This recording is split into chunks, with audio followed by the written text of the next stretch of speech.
ಕೇಳಿದ ವಿಚಾರ ರಣವ ಗಂಟಿಕ್ಕುವನೇ ಮುರರಿ.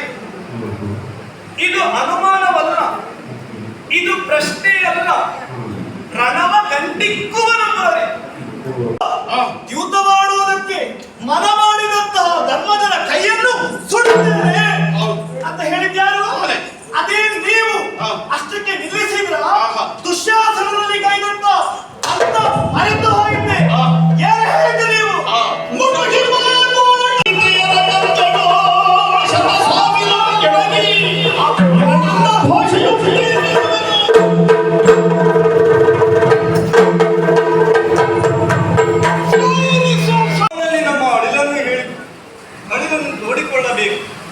ಸಂಧಾನಕ್ಕಾಗಿ ಶ್ರೀಕೃಷ್ಣ ಪರಮಾತ್ಮರನ್ನು ಕೌರವರ ಬಳಿಯಲ್ಲಿ ಕೊಡಬೇಕು ಎನ್ನುವುದಾಗಿ ಈಗಾಗಲೇ ತೀರ್ಮಾನಿಸಿದವನು ಈ ಯುಧಿಷ್ಠಿರ.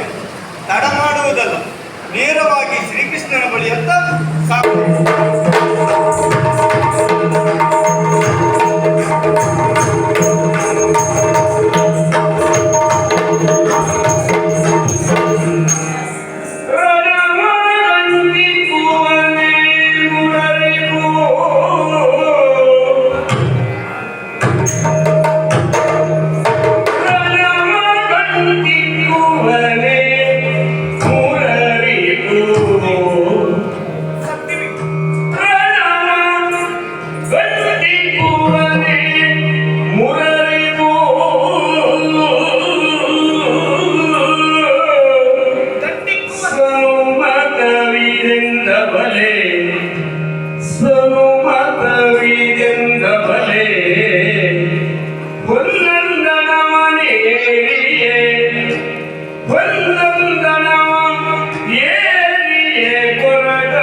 ಕಾಲನವನ್ನು ಕಾಯುವುದಿಲ್ಲ. ಕಾಲಕ್ಕೆ ಹೊರತಾಗುವುದು ಪಾಂಡವರ ಬದುಕಲ್ಲ. ಅರಮನೆಯಲ್ಲಿದ್ದು ಸುಖ ಸಂತೋಷವನ್ನು ಅನುಭವಿಸಿದವರು ಪಾಂಡವರು. ವನವಾಸವನ್ನು ಕೈಗೊಳ್ಳುವುದರ ತನ್ಮೂಲಕ ಅದೆಷ್ಟೋ ನೋವನ್ನು ಅನುಭವಿಸಿದವರು ಪಾಂಡವರು.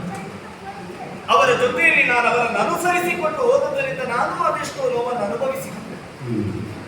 ಬೆಂಕಿಯಲ್ಲಿ ಹುಟ್ಟಿದಂತ ಯಾಜ್ಞ ಸೇನೆ ಬೆಂಕಿಯಲ್ಲೇ ಬಿದ್ದು ಬೇಯುವ ಹಾಗಾಯಿತಲ್ಲ ನನ್ನ ಬದುಕು. ಹಾಗಾದ್ರೆ ನನ್ನ ಬದುಕಿಗೆ ಬೆಂಕಿ ಇಟ್ಟವರ ದುಷ್ಟರಾದಂತಹ ಕೌರವಾದಿಗಳು ಇನ್ನೊಬ್ಬರನ್ನು ಸುಡುವುದಕ್ಕಾಗಿ ಇಟ್ಟಂತ ಬೆಂಕಿ ತಮ್ಮನ್ನೇ ಸುಡುವ ಹಾಗೆ ನನ್ನ ಬದುಕಿಗೆ ಬೆಂಕಿ ಇಟ್ಟಂತ ಕೌರವರ ಬದುಕೂ ಬೆಂಕಿಯಲ್ಲಿ ಸುಡಬೇಕು ಎನ್ನುವ ಹಾಗೆ ಮನದಲ್ಲಿ ಜ್ವಾಲಾಗ್ನಿಯನ್ನು ಬೆಂಕಿಯನ್ನಿರಿಸಿಕೊಂಡು ಕಾಲದ ನಿರೀಕ್ಷೆಯಲ್ಲಿ ಇದ್ದವಳು ಈ ದ್ರೌಪದಿ. ಆ ಕಾಲ ಕೂಡಿ ಬಂತು ಎನ್ನುವ ಸಂತೋಷ ನನಗೆ. ಕೇಳಿದ ವಿಚಾರ ರಣವ ಗಂಟಿಕ್ಕುವನೇ ಮುರರಿ. ಇದು ಅನುಮಾನವಲ್ಲ, ಇದು ಪ್ರಶ್ನೆಯಲ್ಲ.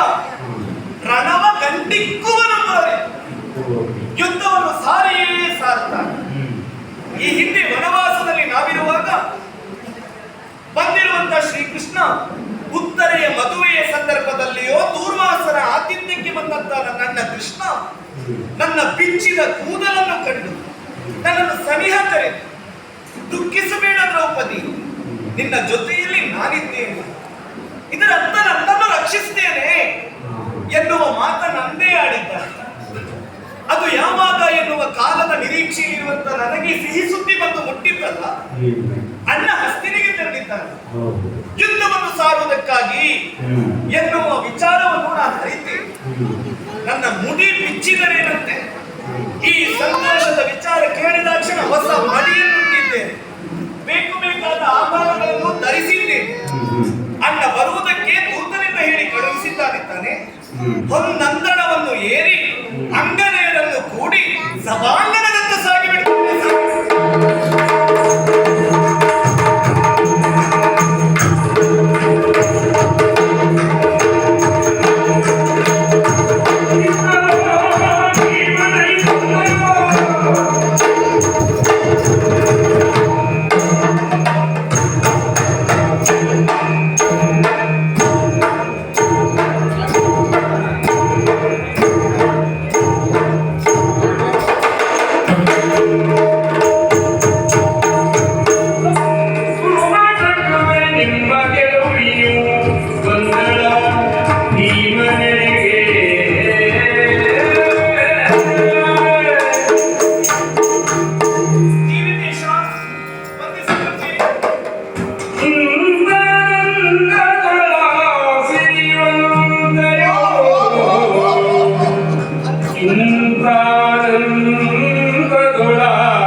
ಕಂಡಂತ ಕರ್ಣದಿ ಕಳಗಿಸುವುದೆಲ್ಲವೂ ಸತಿಯಳು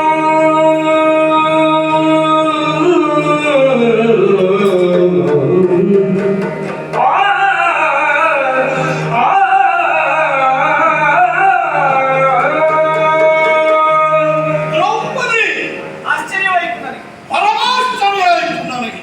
ನನಗೂ ಕೂಡ ಹಾಗೆ. ಯಾಕೆಂದ್ರೆ ಇಷ್ಟೊತ್ತಿಗೆ ನೀನಿನ ಬರ್ತೀಯ ಎನ್ನುವುದು ನನಗೆ ಗೊತ್ತಿಲ್ಲ. ಒಂದು ಇನ್ನೊಂದು ಒಂದು ನಮಸ್ಕಾರ ಮಾಡಿದಾಗ ನಿನ್ನನ್ನು ನೋಡಿದ್ರಿ ಇದು ನಮ್ಮ ದ್ರೌಪದಿ ಹೌದಾ ಅನುಮಾನ ಪ್ರಾರಂಭ ಆಯ್ತು. ಯಾಕೆ ಅನುಮಾನ? ಏನು ಇದೇನು ಸೌಂದರ್ಯವೇನು, ಇದೇನು ಅಲಂಕಾರವೇನು, ಏನು ಹೆಂಡತಿಯ ಮುಖ ಹೊಸತು ನೋಡುದ ನೀವು? ಇಂತಹ ದ್ರೌಪದಿಯನ್ನು ನೋಡುವುದು ಹೊಸತು. ಈ ರೀತಿ ಶೃಂಗಾರ ಮಂಡಲವನ್ನು ಕಂಡದ್ದು ಹಾಗಂತ ಕಾಣಲೇ ಇಲ್ವಾ? ಎಲ್ಲಿ ಕಂಡಿದ್ದೆ? ಎಲ್ಲಿ? ಹಿಂದೆ ನಿನ್ನ ಸಂಯಮದ ಆಕಾರದಲ್ಲಿ ಶೃಂಗಾರ ಭರಿತಳಾಗಿರುವಂತಹ ದ್ರೌಪದಿಯನ್ನು ಕಂಡೆ. ಆಮೇಲೆ ರಾಜಸುವಿಗಾತ್ಮರದಲ್ಲಿ ಇದೇ ರೀತಿಯ ಸೌಂದರ್ಯವನ್ನು ನಾನು ಕಂಡೆ. ಒಟ್ಟು ಆದ್ಮೇಲೆ ಈ ಪ್ರಸಂಗದಲ್ಲಿ ಏನು ನೋಡ್ತಾ ಇದ್ದ? ಇದು ಏನು ಅಲಂಕಾರ, ಏನು ವೈಭವ. ಬರುವಾಗ ಒಬ್ಬಳ ಬರಲಿಲ್ಲ, ಅನತಿ ದೂರದಲ್ಲಿ ನಿನ್ನ ಜೊತೆಗೆ ಬಂದ ಸಖಿ ಕನ್ನಡ ಇದೆ. ಅವರಿಗೆಲ್ಲ ಹೇಳಿದ್ದೀರಿ ನೀವು ಅಲ್ಲಿ ಕೂತ್ಕೊಳ್ಳಿ, ಮುಂದೆ ಬರೋದು ಬೇಡ. ಜೊತೆಗೆ ಶಬ್ದವನ್ನೇರಿ ಬಂದಿದ್ದೀಯ. ಒಂದೊಂದಳ ಬಂಗಾರದ ರಥ. ಆ ಬಂಗಾರದ ರಥ ನಿನಗೆ ಯಾರು ಕೊಟ್ಟರೆ? ಅವರನ್ನೆಲ್ಲ ಸೇರಿಸಿಕೊಂಡು ಈ ಕಡೆ ಸಂತೋಷದಿಂದ ಬಂದೇ ಅಲ್ಲ. ಈ ನಿನ್ನ ಸಂತೋಷಕ್ಕೆ ಕಾರಣ ಏನು? ನನಗೆ ಆಶ್ಚರ್ಯ ಆದದ್ದು ಮತ್ತೇನಲ್ಲ. ಇಲ್ಲಿಯವರೆಗೆ ನಾನು ಅವರದಿಂದ ಕುಳಿತುಕೊಳ್ಳುವುದು, ನೀವು ಸಂತೋಷದಿಂದ ಬಂದು ಎಬ್ಬಿಸುವುದು. ಹೌದು, ಈಗ ಗೊತ್ತಾಗಲ್ಲ ನೀವೇ ತಲೆ ತಗ್ಗಿಸಿ ಕುಳಿತುಕೊಂಡಿದ್ದೀರಲ್ಲ, ಏನಂತ ಗಾಢವಾದ ಚಿಂತೆ ನಿಮಗೆ? ಬಿಡು, ನಾನು ಈ ಹೊತ್ತು ಹೀಗೆ ಕುಳಿತುಕೊಳ್ಳಬೇಕಾಯ್ತು, ಅನಿವಾರ್ಯ. ಏನು? ಮತ್ತೆ ಯಾವತ್ತೂ ನಾನು ನಗ್ತಾ ಇರ್ತೇನೆ, ಯಾವತ್ತೂ ಉತ್ಸಾಹದಿಂದ ಇರ್ತೇನೆ ಅಲ್ಲವೇ ಅಲ್ಲ. ಅಂತಂತ ಪ್ರಸಂಗ ನೋಡ ಹಾಗೆ ನಾವು. ಹಾಗಾದ್ರೆ ಈ ಪ್ರಸಂಗ ಅಷ್ಟು ಅನುಕೂಲ ಇಲ್ವೋ? ಈ ಪ್ರಸಂಗದಲ್ಲಿ ನಮಗೆ ಇಷ್ಟೇ. ಹೌದಾ ಪ್ರಭು? ನಿನ್ನ ಸಂತೋಷಕ್ಕೆ ಕಾರಣ ಏನು? ನಿನ್ನ ಈ ಶೃಂಗಾರಕ್ಕೆ ಕಾರಣ ಏನು? ಅದೆಲ್ಲ ಆ ವೈಭವ ಯಾಕೆ ಹೇಳ್ತೀಯಾ? ನನ್ನ ಮಾತು ಕೇಳಿದ್ರೆ ನೀವು ಕುಣಿದು ಕುಪ್ಪಳಿಸ್ತೀರಾ? ಹೌದಾ? ಹೌದು. ನೋಡೋಣ. ನಿಮಗೆ ಹೊರಗಿನ ವರ್ತಮಾನ ಗೊತ್ತಿಲ್ವ? ನಿಮಗೆ ಏನಾಗ್ತದೆ, ಏನು ಹೋಗ್ತದೆ, ಏನು ಆಗಿದೆ ಯಾವುದು ಗೊತ್ತಿಲ್ವ ನಿಮ್ಗೆ? ಯಾವ ವರ್ತಮಾನ? ನನ್ನ ಅಣ್ಣ ಶ್ರೀಕೃಷ್ಣ ಹಸ್ತಿನಿಗೆ ಹೊರಟು ನಿಂತಿದ್ದಾನೆ. ಹೊರಟಿದ್ದಾನಂತೆ ಅಂತ ಗೊತ್ತುಂಟು. ಯಾಕೆ ಹೊರಟಿದ್ದಾನೆ ಅಂತ ನಿಮ್ಗೆ ಗೊತ್ತಾಗಿಲ್ಲ ಬಹುಶಃ. ನನಗೆ ಗೊತ್ತಾಗಿದೆಯಾ ಅನ್ನೋದಕ್ಕಿಂತಲೂ ನಿನಗೆ ಗೊತ್ತಾಗಿದೆಯಾ ಹೇಗೆ? ಹೊರಟ ಕಾರಣ ನಾನು ಕೇಳಿದ್ದೇನೆ. ಹೌದಾ? ನನ್ನ ಶ್ರೀಕೃಷ್ಣ ರಣವ ಗಂಟಿಕ್ಕುವುದಕ್ಕಾಗಿ ಹಸ್ತಿನಿಗೆ ತೆರಳಿದ್ದಾನಪ್ಪ. ರಣವ ಗಂಟಿಕ್ಕುವುದಕ್ಕೆ ಹಸ್ತಿನಿಗೆ ಹೊರಟು ನಿಂತಿದ್ದಾನೆ. ಅದಕ್ಕೆ ಇಷ್ಟು ಸಂತೋಷ ಅಂದ್ರೆ ನಿನ್ನ ಬಹು ನಿರೀಕ್ಷೆಯ ಕಾಲ. ಎಷ್ಟು ಕಾಲದ ಕನಸಿತ್ತು. ಆ ಕೌರವರಿಗೆ ತಕ್ಕ ಶಾಸ್ತ್ರಿಯಾಗಬೇಕು, ಯುದ್ಧವಾಗಬೇಕು, ತನ್ಮೂಲಕ ಅವರ ಮಾನ ಹಾನಿಯಾಗಬೇಕು. ಆ ಕಾಲ ಕೂಡಿ ಬರುವ ಸನ್ನಿವೇಶ ಸನ್ನಿಹಿತವಾಗಿದೆ. ನೀವ್ಯಾಕೆ ಇಷ್ಟು ಗಾಢವಾಗಿ ಚಿಂತಿಸ್ತೀರಿ? ಅಯ್ಯೋ ಪಾಪ ಎನಿಸ್ತದೆ ನಿನ್ನ ಅಣ್ಣ ಶ್ರೀಕೃಷ್ಣ ಅವರ ಬರುವುದು ಹಣವನ್ನು ಗಂಟಿಸಿಕೊಂಡು ಬರುವುದಕ್ಕೆ ಭಾವಿಸಿದೆ. ಯುದ್ಧ ನಿಶ್ಚಯಕ್ಕಾಗಿ ಹಾಗೆಂದು ತಿಳಿದೆಯಾ? ಮತ್ತೆ ಕೋಮಲಾಂಗಿಗೆ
ನೀನು ಒಳಗು ಹೊರಗು ಕೋಮಲವಾಗಿ ನಿನ್ನ ಒಂದೊಂದು ಅಂಗಾಂಗದ ವರ್ಣನೆ ಮಾಡುವುದಕ್ಕೆ ನಾನು ಹೋಗುವುದಿಲ್ಲ.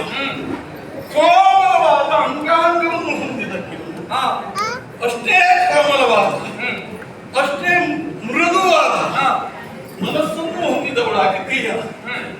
ಅಯ್ಯೋ ಪಾಪ ಎನಿಸುತ್ತದೆ ನೀನು ನೋಡಿದರೆ. ಯಾಕೆ? ನಿನ್ನ ಅಣ್ಣ ಹೊರಟಿದ್ದಾನೆ ಅನ್ನೋದು ಗೊತ್ತಾಯ್ತು. ನಿನ್ನನ್ನು ಸಭೆಗೆ ಬಾಯನ್ನು ಹೇಳಿ ಕಳಿಸಿದ್ದಾನೆ. ಹೊರಟ ನಿನ್ನಣ್ಣ ನಮ್ಮ ದೇವ ನಮ್ಮ ಭಾವ ಶ್ರೀಕೃಷ್ಣ ರಣವನ್ನೇ ಗಂಟಿಕ್ಕಿಕೊಂಡು ಬರುವುದಕ್ಕೆ ಹೊರಟಿದ್ದಾನೆ. ಯುದ್ಧ ನಿಶ್ಚಯಕ್ಕೆ ನಾಳೆ ಅಂತ ಹೇಳಿದ್ರೆ ಯುದ್ಧ. ನಿನ್ನ ನಿರೀಕ್ಷೆಯಂತೆ ನಿನ್ನ ಅಣ್ಣ ಕೃಷ್ಣ ಯುದ್ಧವನ್ನು ಗಂಟಿಕ್ಕಿಕೊಂಡು ಬರುವುದಕ್ಕೆ ಹೊರಟಿರುವುದಲ್ಲ, ಮತ್ತೆ ಸಂಧಾನಕ್ಕೆ ಹೊರಟಿದೆ. ಪ್ರಭು, ನಿನ್ನಣ್ಣ ಅವನಷ್ಟಕ್ಕೆ ಅವನಾಗಿಯೇ ಹೊರಟಿರುವುದಲ್ಲ, ಮತ್ತೆ ನಿನ್ನ ಅಣ್ಣನ ನನ್ನ ಅಣ್ಣ ಕಳುಹಿಸುತ್ತಿರುವುದು. ಅಂದ್ರೆ ನಿನ್ನ ದೊಡ್ಡ ಗಂಡ ಇದ್ದಾನಲ್ಲ, ನಮ್ಮಣ್ಣ ಧರ್ಮರಾಜ. ಧರ್ಮರಾಜ ಕೃಷ್ಣನನ್ನು ಕಳಿಸ್ತಾ ಇದ್ದಾನೆ. ಯಾಕೆ? ಯಾಕೆ? ಆ ಕುರುಭೂವರದಲ್ಲಿ ಯೋಚನೆ ಮಾಡು. ಕಳುಹಿಸುವವ ಧರ್ಮರಾಯ, ಹೊರಟು ನಿಂತವ ಕೃಷ್ಣರಾಯ, ಹೋಗುವುದು ಕುರುರಾಯನಲ್ಲಿಗೆ. ಮೂರು ರಾಯರ ವ್ಯವಹಾರ ಇದೆ. ಹಾ, ಈ ಮೂರೂ ರಾಯರು ಸೇರಿ ಸಂಧಾನವನ್ನು ಮಾಡಿಕೊಡಬೇಕು ಎನ್ನುವುದಾಗಿ ನಿಶ್ಚಯಿಸಿ ಹೊರಟಿದ್ದಾರೆ. ಇದರಲ್ಲಿ ಭೀಮರಾಯರ ಕೆಲಸ ಇಲ್ವೋ? ಉಂಟು ಭೀಮರಾಯರ ಕೆಲಸ. ಈಗ ಮಾಡ್ತಾ ಇದ್ದಲ್ಲ ಅದೇ. ಏನೇ ನೀನು ಕೇಳುವುದು? ಯಾಕೆ ಕೆಲಸ ಇಲ್ವ ಅಂತ ಕೇಳುವುದು?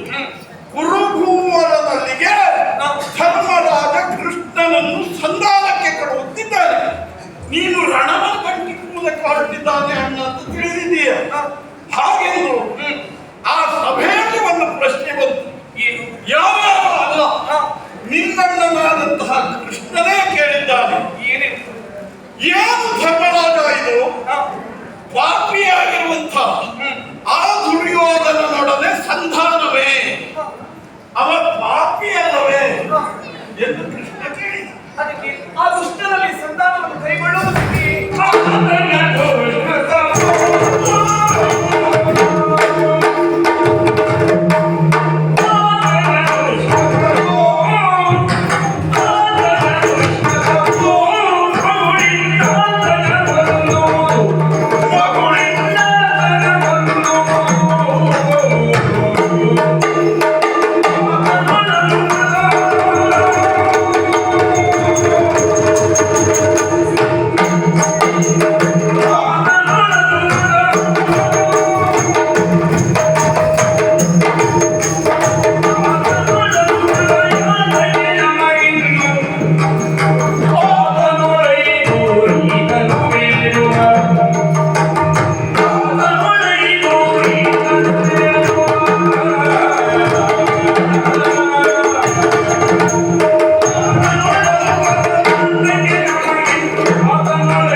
ಸಂಧಾನವೇ ಎಂದು ನನ್ನ ಅಣ್ಣನ ಉತ್ತರ ಏನು ಗೊತ್ತಲ್ಲ? ಏನು? ಕೃಷ್ಣ ಆತ ಒಬ್ಬ ದುಷ್ಟ ಹೌದು, ಆತ ಒಬ್ಬ ಪಾಪಿ ಹೌದು.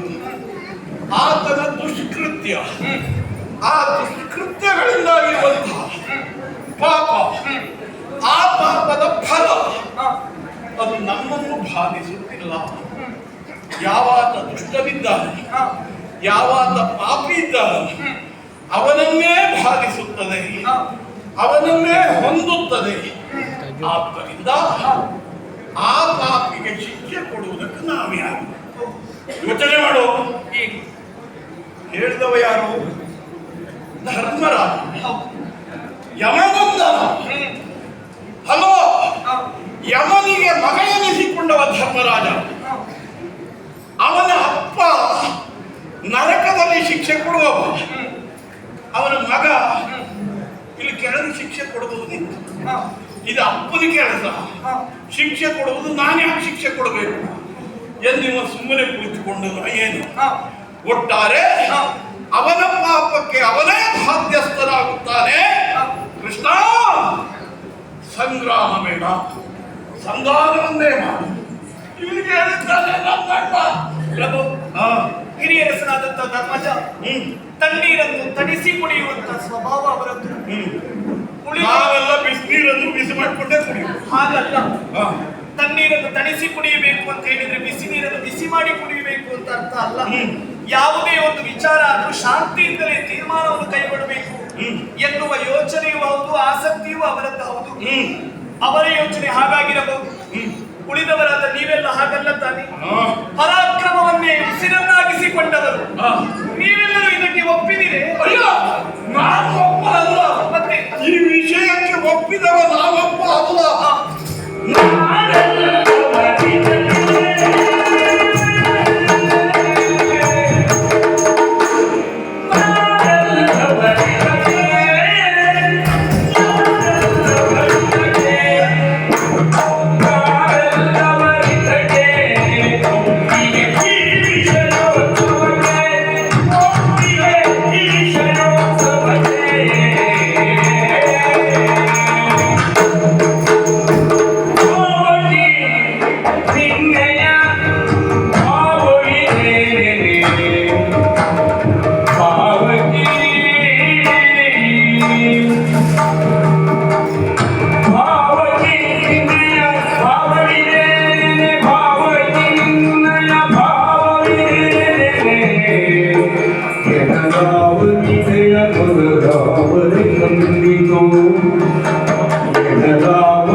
ನೀವೆಲ್ಲರೂ ಅದಕ್ಕೆ ಸಹಮತಿಯನ್ನು ಸೂಚಿಸಿದ್ದೀರಿ. ನಾನು ಒಪ್ಪಿದ್ದೇನೋ ಇಲ್ಲ. ನಾನು ಒಬ್ಬ ಅಲ್ಲ. ಮತ್ತೆ ನನ್ನಂತೆ ಇನ್ನು ಉಳಿದವರಿದ್ದಾರೆ. ನಾಲ್ಕು ಜನ, ಅವರೆಲ್ಲರೂ ಒಪ್ಪಿದ್ದಾರೆ. ಅರ್ಜುನ ಒಪ್ಪಿದ್ದಾರೆ, ನಕುಲ ಸಹದೇವರು ಒಪ್ಪಿದ್ದಾರೆ, ಧರ್ಮರಾಜ ಒಪ್ಪಿಯೇ ಕಳುಹಿಸಿಕೊಂಡಿದ್ದಾನೆ. ಅಲ್ಲಿ ಅಷ್ಟು ಹೊತ್ತಿಗೆ ಅಲ್ಲಿ ಕುಳಿತಿರುವಂತಹ ನಮ್ಮ ಆತ್ಮೀಯರು ಅವರೆಲ್ಲರೂ ಒಪ್ಪಿರುವಂತೆ. ಹಾಗಾಗಿ ನಾನು ಮಾತ್ರ ಅಲ್ಲ, ನಾವು ಎಲ್ಲರೂ ಇದನ್ನು ಒಪ್ಪಿದ್ದೇವೆ. ಇದು ಒಂದು ಸಾಮಾನ್ಯ ವಿಷಯ ಎಂದು ನಾವು ಒಪ್ಪಿರುವುದಲ್ಲ. ಮತ್ತೆ ಇದು ವಿಷಯೋತ್ಸವ. ವಿಷಯೋತ್ಸವ ಹಾಗೆ ನಮ್ಮ ಈ ವರ್ಷದ ವಿಷಯೋತ್ಸವ. ಇದು ಯಾರಿಗೆ ವಿಷಯೋತ್ಸವ? ವಿಜಯೋತ್ಸವ ಅಲ್ಲ, ವಿಷಯೋತ್ಸವ. ಇದು ಯಾರಿಗೆ ವಿಜಯೋತ್ಸವ? ಇದು ಸರಿ ಪ್ರಭಾ. ಸಂತೋಷ. ಏನಿದು?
ಸಂತೋಷದಿಂದ ಕುಳಿತಿದ್ದೇನೆ.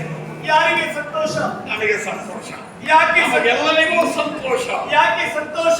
ಆತ ನೋಡಲು ಯಾತಕ್ಕೆ ನಮಗೆ ಎಂದು ಸಂತೋಷ. ಯಾವ ಘನ ಕಾರ್ಯವನ್ನು ನಾವು ಸಾಧಿಸಿದ್ದೇವೆ ಎನ್ನುವುದಕ್ಕಾಗಿ ಸಂತೋಷ. ಅದಕ್ಕೆ ಸಂತೋಷ ಅಲ್ವೇ ಅಲ್ಲ. ಯಾವ ಆತ್ಮಾಭಿಮಾನ, ಯಾವ ಸ್ವಾಭಿಮಾನಕ್ಕಾಗಿ ಸಂತೋಷ.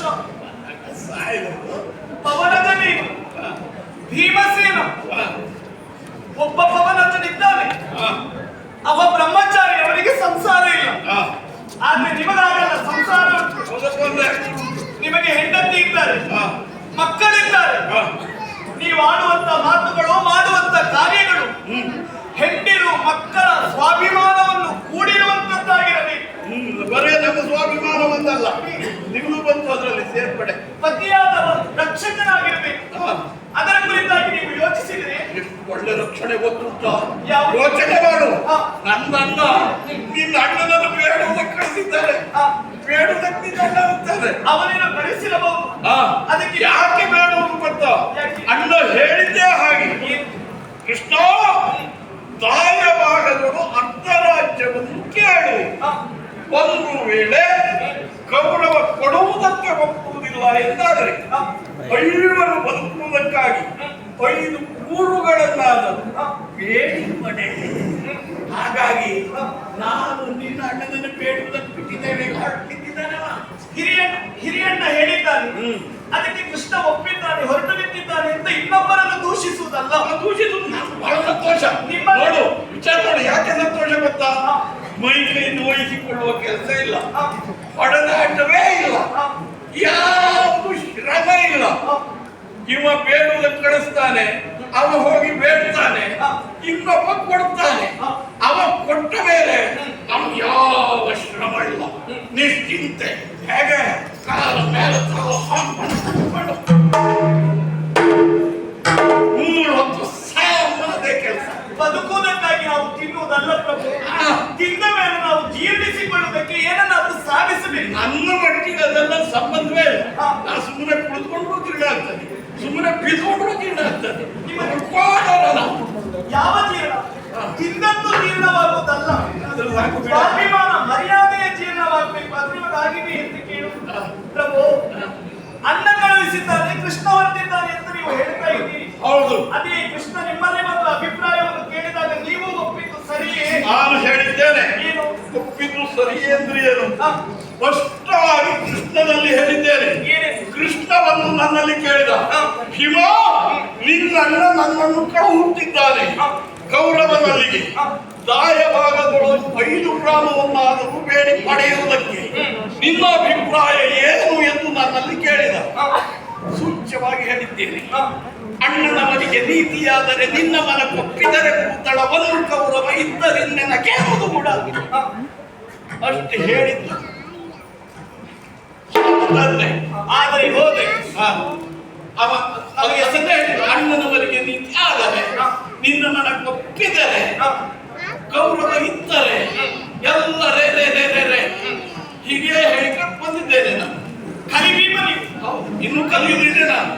ಜೀವನದಲ್ಲಿ ಕಲಿಯುವುದಲ್ಲ, ಸಮರ್ಥ ಭೀಮ, ಕಲಿ ಭೀಮ. ನಿಮ್ಮ ಮಾತು ನಿರ್ಣಯಾತ್ಮಕವಾಗಿರಬೇಕೆ ವಿನಃ ಆದರೆ ಹೋದರೆ ಎನ್ನುವ ಸಂಶಯಾತ್ಮಕವಾಗಿರಬಾರದು. ಪ್ರಭು ಪ್ರಭು ಕೌರವರ ಹೆಸರನ್ನು ಹೇಳಿದ್ರೆ ಕಿಡಿಕಾರುವವರು ನೀವು. ಹೆಚ್ಚೇನು ಹಿರಿಯರಸನಾದಂತಹ ಧರ್ಮಜ ಆ ಕೌರವನಿಂದ ಎಷ್ಟೋ ನೋವನ್ನು ಅಪಮಾನವನ್ನು ಅನುಭವಿಸಿದವ. ಅವನು ಇದಕ್ಕೆ ಒಪ್ಪಿದರೆ, ತ್ರಿಲೋಕ ವಿಜಯ ಆದಂತ ಪಾರ್ಥನು ಇದಕ್ಕೆ ಒಪ್ಪಿದ್ದಾನೆ. ಬುದ್ಧಿಜೀವಿಗಳನ್ನೆನಿಸಿಕೊಂಡಂತ ನಕುಲ ಸಹದೇವರು ಇದಕ್ಕೆ ಅವರು ಸಹಮತವನ್ನಿದ್ದರೆ ಸಂತೋಷದಲ್ಲಿದ್ದಾರೆ, ಕೂತಿದ್ದಾರೆ ಆ ಕಡೆ. ಇದ್ದರೆ ತಪ್ಪಲ್ಲ. ನೀವ್ಯಾರು ಅವರ್ಯಾರು? ನೀವೆಲ್ಲರೂ ಒಂದೇ ಕುಟುಂಬದವರು. ಅವರು 100 ಮಂದಿ ಕೌರವರು, ನೀವು 5 ಪಂಚ ಪಾಂಡವರು. ಅವ ಒಪ್ಪಿದ್ರೆ ಭೂಮಿಯನ್ನು ದಾನವಾಗಿ ಇದ್ರೆ ಜೊತೆಯಾಗಿ ಸಂತೋಷದಿಂದ ಜೀವನ ಕಳೆಯುತ್ತೀರಿ. ನೀವು ಒಂದೇ ಕುಟುಂಬದವರು ಪ್ರಭು. ಆದ್ರೆ ನಾನು ಹಾಗಲ್ಲ, ಬೇರೆ ಕುಟುಂಬದಿಂದ ಬಂದಂತ ಹೆಣ್ಣು. ಈ ಹೊತ್ತಿಗೆ ನನ್ನ ಸ್ಥಿತಿ ಏನಾಯ್ತು ಗೊತ್ತಾ? ನೀವೀರೋರು ಜೊತೆಯಾಗಿರಿ ಅಂತಾದ್ರೆ ಆ ಕೌರವನಿಗೆ ನಾನು ದುಷ್ಟಗಳಾದೆ, ಕೌರವನ ಪಾಲಿಗೆ ನಾನು ದುಷ್ಟೆಯಾದೆ ಪ್ರಭು. ನೋಡಿ, ಇದಕ್ಕೆ ನೀವು ಸಾಮರ್ಥ್ಯವನ್ನು ಸೂಚಿಸಬಾರದು. ಯಾಕೆ ಗೊತ್ತಾ? ಅವ ಗೈದಂತ ಕಾರ್ಯ ಈ ಹಿಂದೆ ಒಂದೇ ಎರಡೇ ಹೇಳಿ, ಅವ ಮನುಷ್ಯನಲ್ಲ, ಅವ ನಾಯಿ.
ಆ ಕೌರವರಿಗೆ ಹೆದರಿ, ನೀವು ಕೌರವರಿಗೆ ಹೆದರಿದ್ದು ಇಂದಲ್ಲ, ಈ ಹಿಂದೆ ಆ ಅನ್ಯಾಯಿಗಳಿಗೆ ಅಲ್ಲ ಆ ನಾಯಿಗಳಿಗೆ ಹೆದರಿದವರು ನೀವು.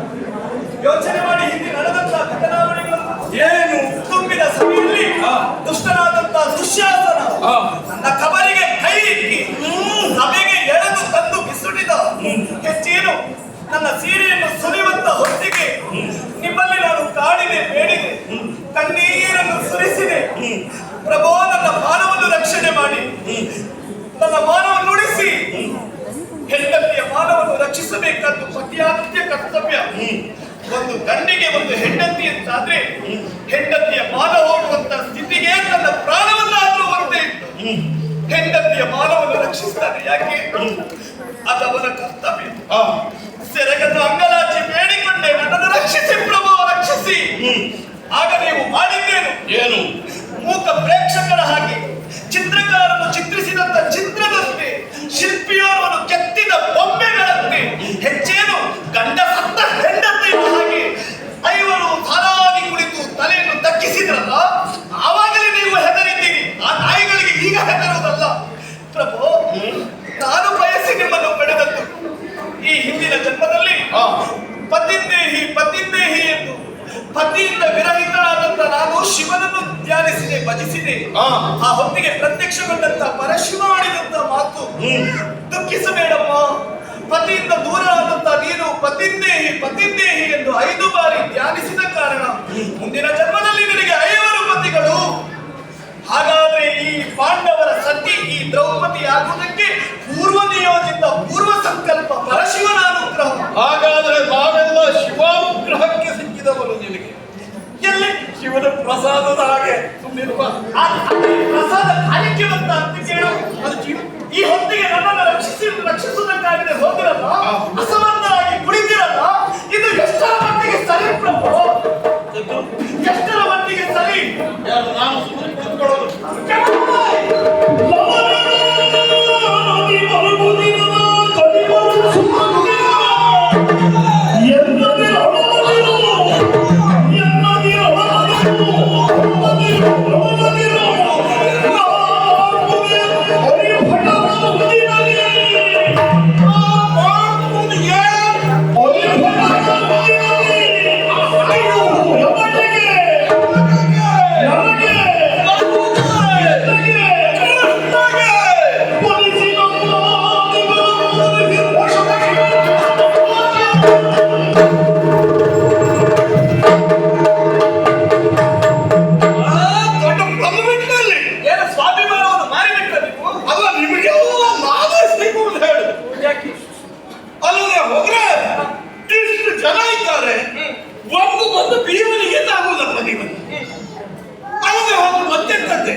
ನಿಮಗೆ ಯಾಕೆ ನಾವೇ ತಾಗ್ಬೇಕಾ? ನಿಮಗೆ ಯಾಕೆ ಆಗುದಿಲ್ಲ? ನಾವು ತಾಗಿದ್ದು ಬಹಳ ಬಾರಿ ಉಂಟು. ಏನು ಇನ್ನೂ ತಾಗದೆ ಹೋದವರು ಅನೇಕ ಇದ್ದಾರೆ. ತಾಗಿ ಹೋಗಿ ಏನು ನಿಮಗೇನು ಸಮಸ್ಯೆ?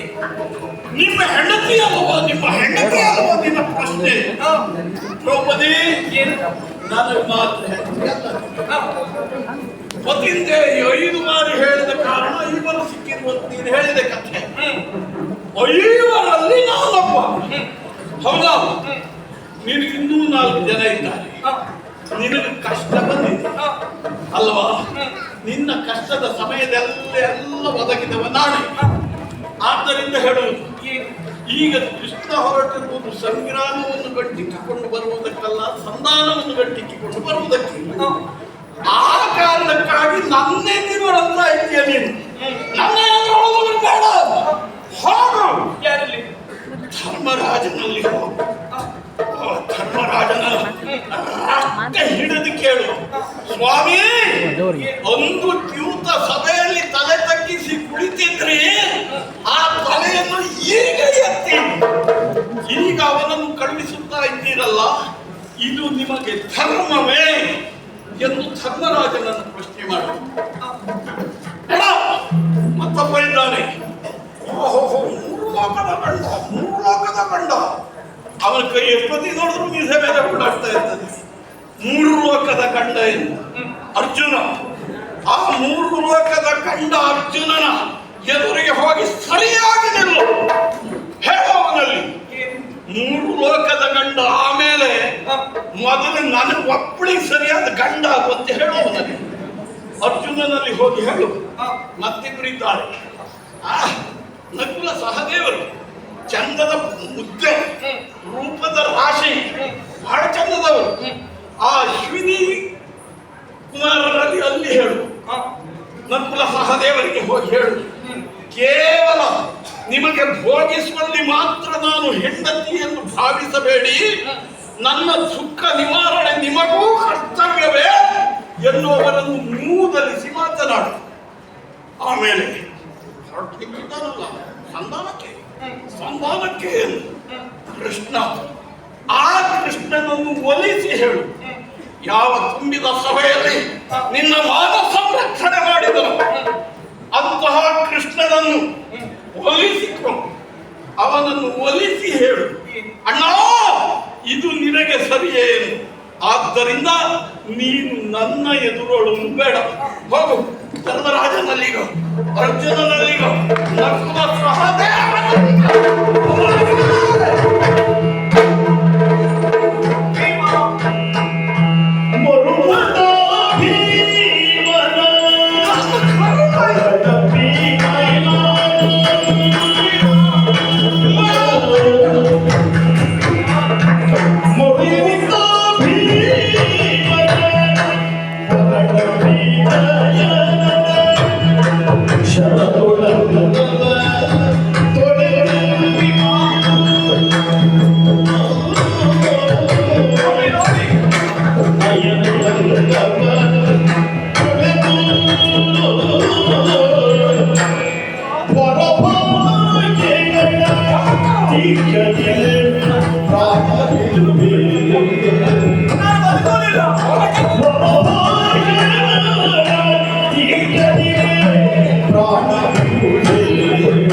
ಯಾಕೆ ಇಂಥ ಕಟ್ಟು ನುಡಿಗಳನ್ನು ಆಡುತ್ತಾ ಇದ್ದೀಯಾ? ಹೋಗಿ ಉಳಿದವರಲ್ಲಿ ಕೇಳು, ಅವರಿಂದ ನಿನ್ನ ಮತವನ್ನು ಪೂರೈಸಿಕೋ, ನಿನ್ನ ಸ್ವಾಭಿಮಾನವನ್ನು ರಕ್ಷಿಸಿಕೋ ಅಂತ ಯಾಕೆ ಆಡ್ತಾ ಇದ್ದೀಯ ಹೇಳು? ನೀನು ಹೇಳೋದು ಸರಿ. ಮತ್ಸ್ಯಯಂತ್ರವನ್ನು ಭೇದಿಸಿ ಎದ್ದು ತಂದದ್ದು ಪಾರ್ಥ, ಎದ್ದು ತಂದದ್ದು ಪಾರ್ಥ ಮಾತ್ರ. ಮದುವೆಯಾದ ಬಳಿಕ ನನ್ನ ಕಷ್ಟಗಳಿಗೆ ಸುಖಗಳಿಗೆ ಸ್ಪಂದಿಸಿದವರು ಏನು ಬೇಕಾ? ನೀ ಮಾಡಿದಂತ ಉಪಕಾರ ಕುರಿತು ಹೋಯಿತೆ. ನಿನ್ನನ್ನು ಬಿಟ್ಟು ನನಗೆ ಸುಪ್ರಿಯರು ಯಾರಿದ್ದಾರೆ ಹೇಳು? ಸುಪ್ರೀತರು ಇಲ್ಲ ಎಂದು ಪಂಚ ಪಾಂಡವರಿಗೆ ಹೆಂಡತಿ ಪಾಂಚಾಲೆ. ಆ, ಆ ಪಂಚ ಪಾಂಡವರಲ್ಲಿ ನನಗೆ ಅತಿ ಪ್ರಿಯರಾದವರು ನೀವು ಭೀಮ. ನೀವು ಯೋಚನೆ ಮಾಡಿ, ವನವಾಸದಲ್ಲಿ ನಾವಿರುವಂತಹ ಹೊತ್ತಿಗೆ ಸೌಗಂಧಿಕ ಪುಷ್ಪವನ್ನು ನಾನು ಬಯಸಿದಾಗ ಕುಬೇರನಲ್ಲಿ ಸೆಣಸಾಡಿ ಆ ಪುಷ್ಪವನ್ನು ಪ್ರೀತಿಯ ಮನವಿಗೆ ತಂದುಕೊಟ್ಟವರು ನೀನು ಭೀಮ. ಮರೆತು ಹೋಯಿತೆ ನಿನಗೆ. ದುಷ್ಟನಾದಂತಹ ಸೈಂಧವ ಬಾವಿಯಲ್ಲಿ ಅವನಿಗೆ ಅನ್ನ, ದುಶ್ಯಲೆಯ ಗಂಡ. ನೀವಿಲ್ಲದಂತಹ ಹೊತ್ತಿಗೆ ನಿಮ್ಮ ಅನುಪಸ್ಥಿತಿಯಲ್ಲಿ ಮೋಸದಿಂದ ನನ್ನನ್ನು ಕದ್ದೊಯ್ದ. ಆ ಹೊತ್ತಿಗೆ ಆ ಸೈನ್ಯವನನ್ನು ಹಿಡಿದು ಅವನನ್ನು ಬಡಿದು ಅವನನ್ನು ಕುಟ್ಟಿ ಮೆಟ್ಟಿ ಕಟ್ಟಿ ನನಗೆ ರಕ್ಷಣೆ ಕೊಟ್ಟವರು ನೀನು ಭೀಮ. ಹೌದು, ನನಗೂ ನೆನಪಿದೆ. ಮತ್ಸ್ಯಂತ್ರ ಭೇದನದ ಮೂಲಕ ನಿಮ್ಮ ಸತಿಯಾದೆ. ಆದ್ರೆ ಅದೇ ಮತ್ಸ್ಯ ನಗರಿಯಲ್ಲಿ ನಾನು ಸಿಕ್ಕಿಬಿದ್ದೆ. ದುಷ್ಟನಾದಂತ ಕೀಚಕ ನನ್ನ ಮಾನಹಾನಿ ಮಾಡುವುದಕ್ಕೆ ಮುಂದಾದಾಗ ರಾತ್ರಿ ಹೊತ್ತಿನಲ್ಲಿ ಬಾಣಸಿನ ಮಂದಿರವನ್ನು ಸೇರಿ ನನ್ನ ದುಃಖವನ್ನು ಕಣ್ಣೀರಿನಲ್ಲಿ ನಿನ್ನಲ್ಲಿ ತೋಡಿಕೊಂಡಾಗ ನನ್ನ ಕಷ್ಟಕ್ಕೆ ಸ್ಪಂದಿಸಿದವನು ನೀನು ಭೀಮ. ಧರ್ಮರಾಜನ ಕರ್ಮವೂ ಬರಲಿಲ್ಲ. ಭಾರತ ಅರೆಹೆಣ್ಣಾಗಿದ್ದ ದಾಮಗ್ರಂಥಿ ತಂತಿಪಾಲನಾಗಿ ನಕುಲ ಸಹದೇವರಿದ್ರು.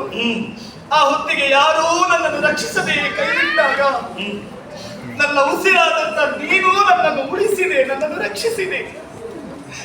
ಪಂಚ ಪಾಂಡವರು ಪಂಚ ಪ್ರಾಣಗಳ ರೀತಿಯಲ್ಲಿ ಇದ್ದವರು.